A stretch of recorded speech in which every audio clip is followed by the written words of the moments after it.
Hi everybody, it's Mena. Welcome back to my channel, or if this is the very first video that you're seeing of me, then welcome to my channel.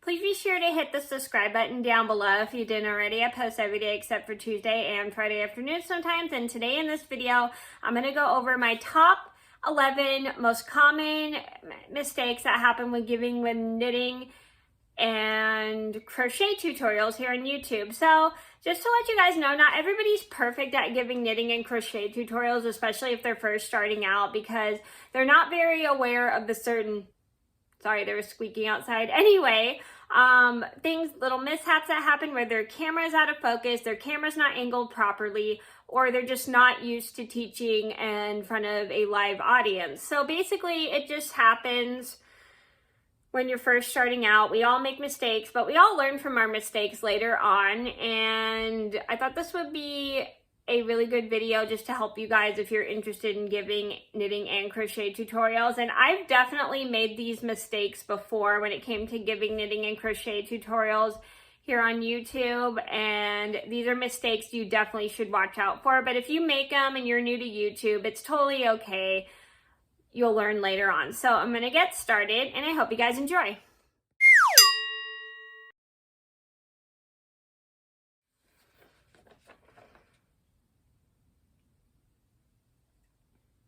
So number one on my list would have to be my camera being out of focus. So this was one big problem. So number one on my list would be the camera being out of focus, excuse me. So this is one mistake not only I have made, but several people who are starting out to give tutorials on YouTube. Like, not everybody knows how to angle their camera properly. Not everybody knows how to make the camera in focus properly. I've definitely had that problem when it came to giving knitting or crochet tutorials. Like when I was filming on my iPad, I didn't know how to put the camera in focus properly. I didn't know at the time you had to tap on the screen in order to put it in focus. Or that's one of the things you don't really realize too a lot when you're recording on camera, is how out of focus your camera can be. As long as if it's a little blurry, it's totally fine. But if it's really, really blurry, people can't see what you're doing. That gets kind of frustrating, but it is totally okay. Usually the best way to fix it is maybe just press your screen if you're working with like an iPhone or iPad, and your camera will get in focus. I don't know how to focus a regular camera. If you guys have used a regular camera to do YouTube, please let me know how you focus it, because I don't know how to do that. In case anybody asks me how do I focus a regular camera, I don't know. No, so always make sure you keep your video in focus so then people can see what you're doing.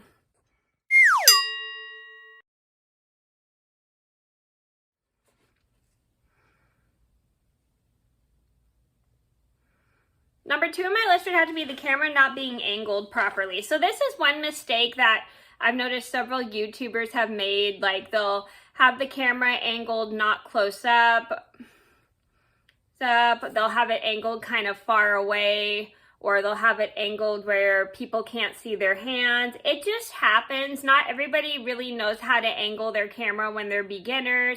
It just takes a lot of practice, and that was like the hardest part for me, is having my camera angled properly so you guys could see my hands. And half the time people were complaining that they didn't see my hands, but I'm not a very good teacher when it comes to being on camera. And basically you just got to make sure you're able to still see your hands while angling your camera properly so people can see it. So that is just super important, to make sure you know how to angle your camera properly when you're giving tutorials.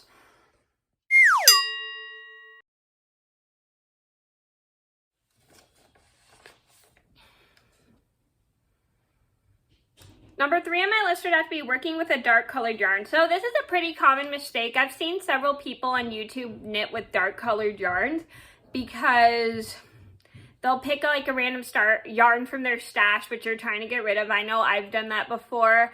And when they're knitting, people can't see their stitches, and they can't tell they can still see what they're doing. They just can't see what the stitch looks like because the color is so dark. It makes it really hard for people to know what the stitch looks like, and people will get confused. So That is one little mistake I've noticed that several people make when they're doing knitting tutorials, is they'll work with something really darkly colored and people can't see certain things. Like they can't see where to increase the stitches, they can't see how the pattern looks. It just makes it hard for people to see what you're doing. So if you're gonna do like a tutorial, please use something brightly colored or lightly colored so people can see what you're doing. And I've definitely worked with dark colored yarns by accident when I was doing knitting tutorials, but that was only because I was trying to get rid of a color in my stash.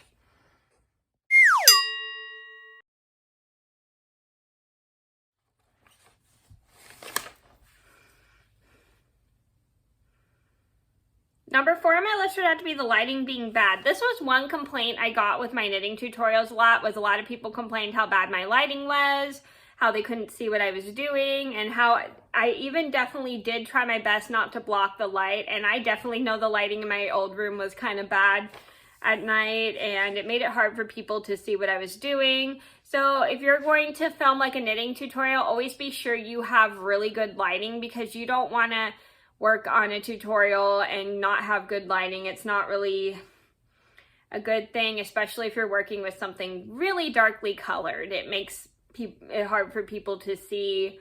And just make sure you have like a studio light or something that'll help you be able to show people what you're doing, especially if you're working with something light or bright colored.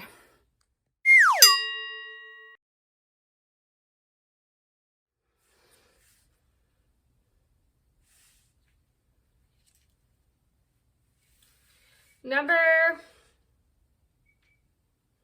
5 on my list would have to be people not being able to see what you're doing close up. Like if you're working this far away, not everybody has the best of eyesighting, so people can't really see where your stitches are or like exactly what you're doing. It just makes it hard for people to see. So you should always maybe work close to your camera. And I've noticed several people who have done crochet tutorials here on YouTube, or knitting tutorials, they would be working far away from their camera and try to make it so people could only see.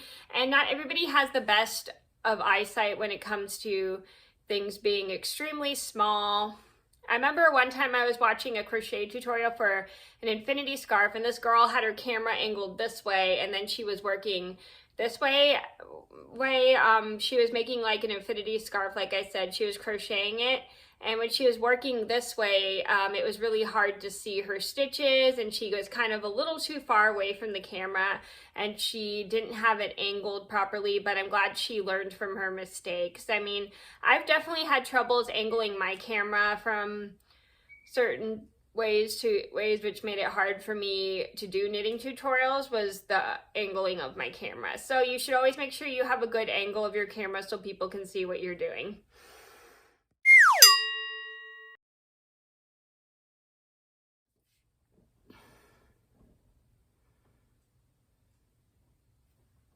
Number 6 on my list should be working with a textured yarn, like something really fluffy, furry, or maybe too many dark colors in it. So working with a textured yarn is one mistake that people make. I mean, even though they're able to like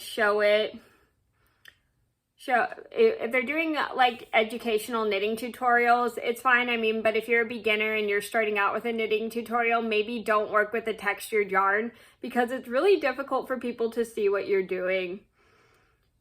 And textured yarns although textured yarns are extremely fun to work with, you kind of have to learn how to work with them in order to teach people how to use them, because they can be really difficult to work with, especially if you're trying to go around finding your stitches and stuff and it takes you a while. Maybe just practice a little bit before you start working with the textured yarn so you can give people clues of how to do it.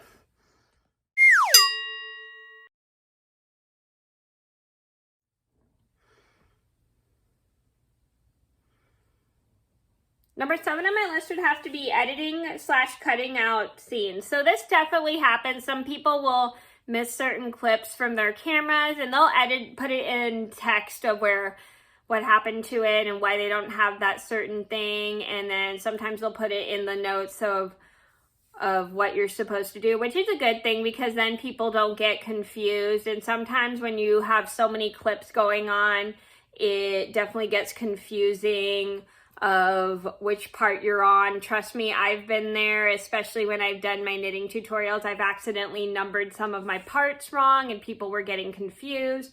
So that is like a really big problem that some people teaching knitting or crochet tutorials have, is they'll accidentally cut out certain things and not everybody gets the full instructions. So make sure you give detailed instructions, and if you accidentally cut out a clip, you can also just add like what you're supposed to do next in annotation, which is totally okay. I mean, it's like, it happens. It's just part of learning.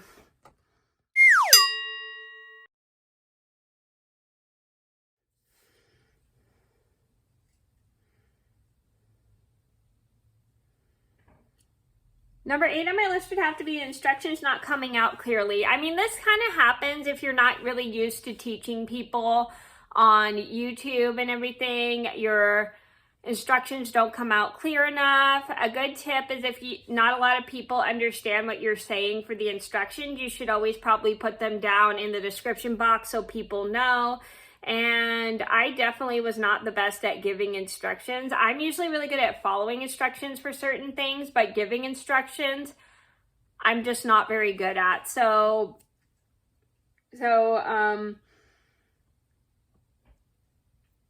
it's important to give clear instructions when you're doing knitting or crochet tutorials so then people understand, because when you give certain things, like say, oh, you have to go through the loop and stuff, not everybody understands certain things if you don't also say the correct terminology, because people who are crocheters and knitters, you should always maybe know the exact terms because it makes it more clear for people so they know what to do.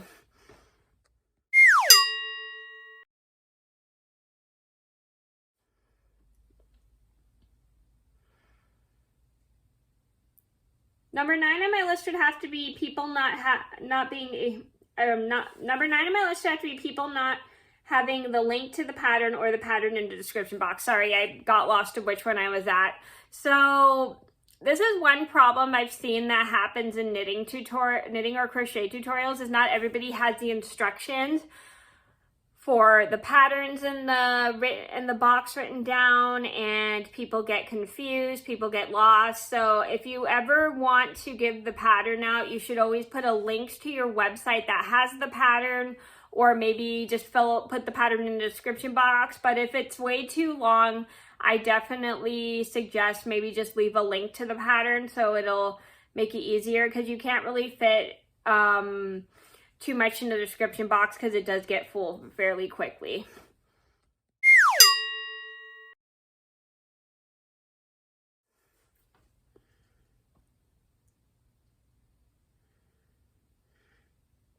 Number 10 on my list would have to be people not being able to see what you're doing. So this definitely does happen. Like if you don't have your camera angled properly, or if you're working with a dark colored yarn, people won't be able to see exactly what you're doing, or they can't really tell what you're doing, and your camera will be so out of focus that people won't be able to see what exactly the instructions are, because not everybody sees from far way too well, and if a camera is pretty blurry, it makes it really hard for people to see what you're doing. I remember this one girl, I'm sure you guys all know her, Sorella. She has two puff stitch slotchy beanie tutorials, and her first tutorial, her camera was really out of focus, but she gave the instructions were kind of like a little not very clear, but she did redo it later on where she gave more clear instructions, and she was able to angle the camera properly, and it made it a lot easier for people to see what she was doing, because her first tutorial, everything was kind of a little too blurry, so it made it hard for people to see what she was doing. And so there were she got like so many questions about, what am I supposed to do? I can't see what you're doing, this, that. It just happens.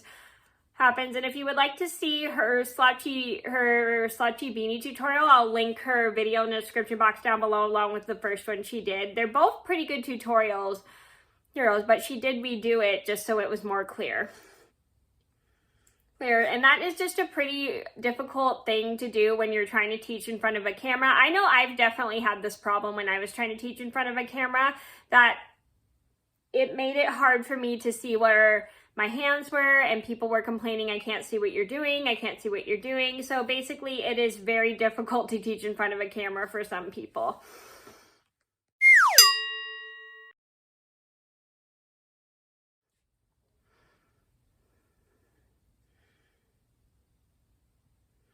Number 11 on my list would have to be rushing to